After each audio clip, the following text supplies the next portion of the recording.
Well, would you look at that? My iPhone can do widescreen after all. But you're here for the review.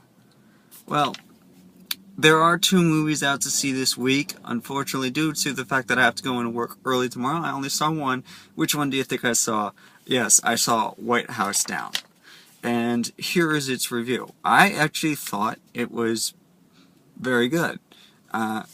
The other one about the White House, I thought it was going to be a rip-off of that, but that was not the case. The intro sets up the movie in an interesting way. We've got the president who is really a knockoff of Obama, if I may say so. President Sawyer just coming in and on a helicopter. He's touring around the quad. And yep, Obama imitator. It really is imitating what Obama did, like pulling the army from the Middle East. That's his plan. And then it goes into we meet the main character, and there's typical father-daughter friction that you would see in a movie where there's some relationship issue with the parent or the kid. After that, things do stay typical for quite a while. There's no development other than seeing the bad guys a couple of times, and no one's even realized it because they're disguised as people who have come to fix the president's home theater. His home theater, of course, being a real movie theater. The daughter and the father, the daughter is Emily, and her father go on a tour of the White House, and because he's trying to connect with her more. Seriously though, it took a good 30 minutes to get into this film. And when it finally does get going, well, it still took a while for the story to develop into something. Some of the cops are very idiotic, so they're killed. I don't like seeing movies where they really make cops out to be idiotic, because I don't think cops are idiotic, for the record. The baddies and the goodies, as I'm calling them in this review, they spread out over the first action sequence, and that's really when the movie gets going.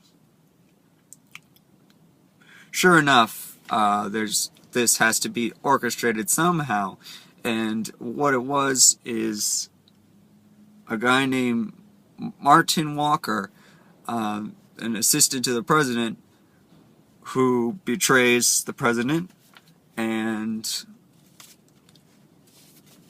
let's see here. That's really how the movie, all that I can tell you without giving too much away. Now, as far as the act in this movie went, of course, it went really well. There are blips of comedy, and acting is good. And let's make sure that this is the spoiler warning, because I can't say too much more without them. So here we go into the spoilers. Things do get funnier later in the movie. And I don't want to say too much, but they want what everybody wants, and that's why this movie continued to be typical. They want $4 million. Now, Martin additionally wants revenge for the president sending his son into battle, and he believes getting his son killed. But this is where the movie gets interesting at long last. There's Emily, the daughter, Emily Cal, publishes a video of the bad guys who have taken over the White House. And we're not even halfway into the movie yet. So now everyone on the outside has the faces of the bad guys, and I thought this was an interesting twist. And they're identifying all the faces, they're getting the info. they're finding that they all have a connection and that they hate the president, or they did something wrong with the government, or they hate what the president did. The next scene is Martin Walker finally catching up to finding out what's going on outside. By that time, there has been a second action sequence, and our third action sequence includes a car chase, where the president actually tries to escape with none other than Channing Tatum. Well, that's new. And it is a rather long and funny, for that matter, car chase. It's funny, it's very actiony, there's good acting, continues, and it looked pretty good. But now the vice president is being sworn in because they think the president's dead. There was a moment in between those two areas where they blew up a shed in the back, and the president was thought to be in it by people who were monitoring from the sky. They thought the president was in there, which of course was not the case. They're finding out now more stuff about Walker, how he's cancerous, and they decide to get his wife in on it and see if maybe she can talk him down. But, and this was interesting, she actually ended up talking to him and saying, I support what you're doing. She supported him killing the president, basically. Now, throughout the movie, he keeps saying he doesn't want to kill the president. He needs something from him first. And it's not till the very end that we'll find out what that is. So if you want to leave that as a surprise, I'll give you another one before that. Now the movie gets fast. Channing Tatum needs to stop the helicopters before hostages are killed. There is an assault, and he knows that if the helicopters assault, then Martin is going to start using javelins that he has. So not only are hostages going to be killed, but so are all the people who are in the airplanes. So cue action sequence 4. Throughout this movie, one of the bad guys was a worker for the NSA, the National Security Agency or Administration, and he has been taking down a firewall. And when he does that, the launch they launch missiles at Air Force One, and the vice president, who has been sworn in as president, is killed. That makes the speaker the president. And the speakers are like, oh, I don't know if I want to do this. I was like, oh, man. It was like, getting a little confusing. I thought we were looking at a final action sequences, but there was one more after that.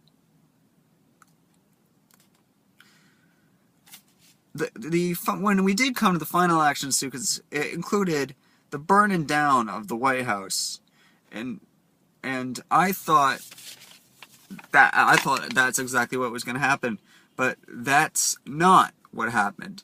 He really only burned one room. Cue the tour guide. Now, if I didn't explain this earlier, but the tour guide actually plays a minor part in this, constantly saying, like, oh, don't touch this, don't touch that, and I don't know who is acting that. I'll have to put in the keywords, but he was actually pretty funny, and he played a small part. He was like Neville Longbottom from Harry Potter. He was Neville Longbottom to Channing Tatum being Harry Potter. So anyway, there's one more action sequence where there is a White House attack to prevent nuclear war. That Martin is planning to launch. They actually have Martin shoot the president, and he looks like he's killed, but I'm smarter than that. I know that that's not going to be the case, and sure enough, it wasn't. I knew it. The president's still alive. Emily uses a presidential flag. They ordered in, as I said, an attack on the White House. This second attack is going to be a giant bomb that's going to kill all the hostages, but also make sure Martin doesn't launch the attack. But Martin is, of course, conquered, and Emily goes out there, and earlier in the movie, it was mentioned that at her talent show, which her father missed, which is where the father-daughter issues came from, at her talent show, she was flag twirling. So she is using a presidential flag, and she is twirling the flag to wave off the airstrike. And sure enough, the airstrike, they decide not to shoot at the last second, the very last second, and they go up and over the White House. But it isn't over. And that I was like, okay, it's not over. Looks like there might be one thing that I missed. And I saw a lot of the stuff coming, so what's the twist? What did I miss? The speaker, who I was so sure was just scared of being the president, and he is the president right at this moment, is told by Shannon's character that he is that the president is dead. But after he pretty much gets the Speaker of the House, who is acting president, or current president because he's technically sworn in, President Sawyer appears to the crowd and to reclaim his presidency, and he arrests the Speaker of the House on the spot. And he mentions that he wants Channing Tatum's character for his Secret Service. It's a little too typical of an end, because it's kind of rushing the ending a little bit, because right after that it ends. They end the way they began, with the intro that was setting up the movie in an interesting way.